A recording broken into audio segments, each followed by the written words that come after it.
Hello and welcome back to my channel. Jacob here, and we're talking about Collateral Damage, a Star Trek The Next Generation novel by New York Times bestselling author David Mack. See, it's got a pretty cool minimalist cover with Picard on it, or who I'm assuming is supposed to be Picard. I have not actually read any David Mack books, but after reading this one, I probably will try and pick another one of his books up, maybe something more original by him and not a tie-in novelization, or maybe he only does tie-in novelizations, in which case I will read more of those. But yeah, if you can't tell, this book is about Picard. Obviously it follows the Next Generation. I don't actually know where this sets TV show timeline. I do know that it takes place after the Borg. So if I get dates and stuff wrong as far as how it ties into the different TV show series, please forgive me. I do love Star Trek, but it's a lot to keep up with sometimes, especially when you're like me and you read in a lot of different series and genres, where even, especially like a TV show like that, where there is just so much to know, and I really just don't know all of it, but I do enjoy it, and I do want to talk about this book because I did really enjoy this book. It says, the past has returned to haunt Captain Jean-Luc Picard. Consequences are mounting from the downfall of Section 31, the covert organization that has operated without accountability in the shadows for more than 2 centuries. Throughout the Federation, the rogue group's agents and leaders have been taken into custody as the sheer scope of its misdeeds has come to light.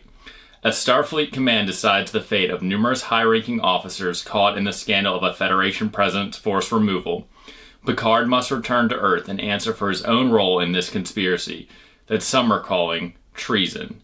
Meanwhile, the USS Enterprise is sent to apprehend pirates who have stolen vital technology from a fragile Federation colony, but acting Captain Commander Worf discovers that the pirates' motives are not what they seem, and that sometimes standing for justice means defying the law. So that does kind of give away a lot of the book. It also isn't 100% what's going on in this book, because the president wasn't a forced removal unless you count the fact that he was killed as a forced removal. Wasn't so much that he stepped down, it's that he was assassinated, and there are people that think Jean-Luc Picard is responsible, or at least bears some of the weight of that responsibility, as he was the one that kind of investigated the president, and his investigation led to the assassination, sort of. And there's the stuff with Worf, which I think that was kind of a, I don't want to say letdown, but there was a lot of things going on in this book where it really felt like 2 very distinct books. We had Picard's trial, which was interesting, and then we had Worf, and really this other member of Starfleet Intelligence who tells a lot of the story from a first-person perspective,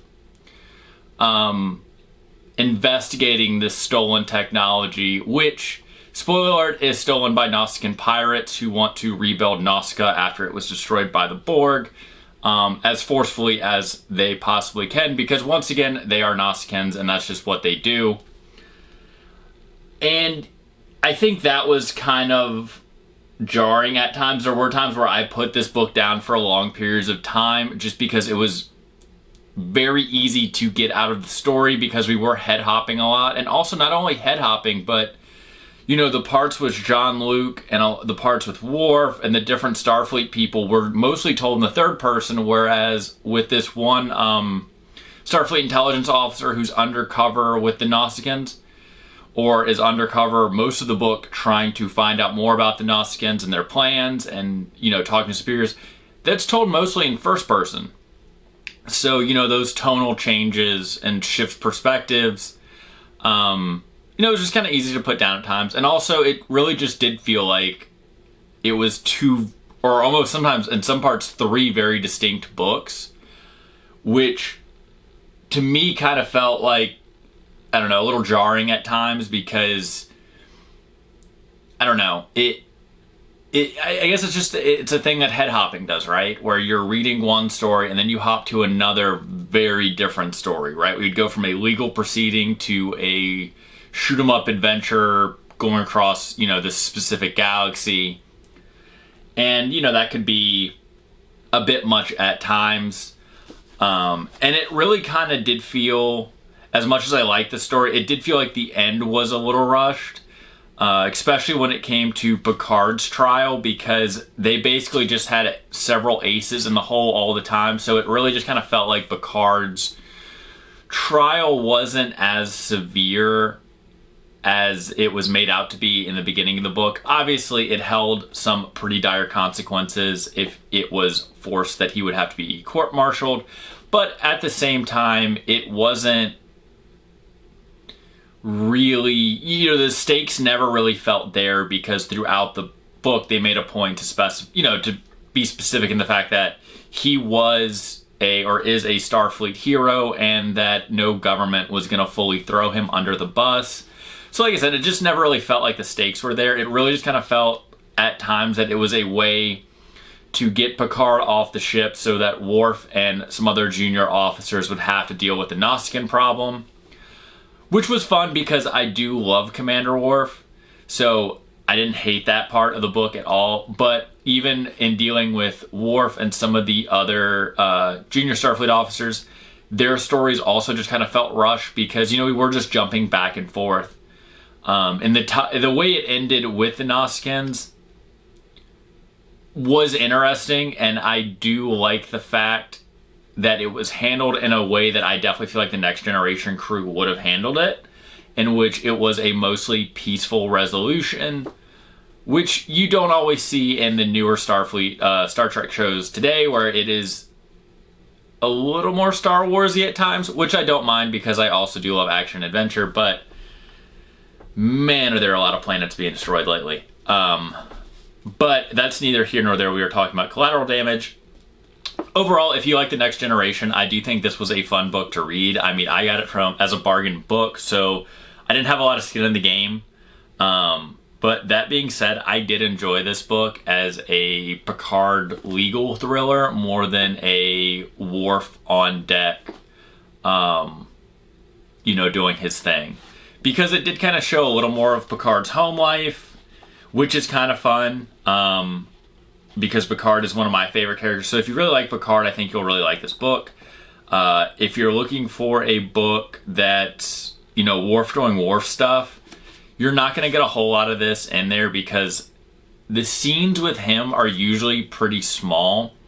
And, the parts that do involve him, it's usually him giving advice and talking to the lower enlisted that the book almost kind of centers around, which is like the person, he names his number one, and, stuff like that. It's more the people he's bringing around him that are stepping in to fill a lot of the core Next Generation crew shoes, because this is much later in the series where not all of them are on the ship anymore. Some of them aren't even in Starfleet anymore.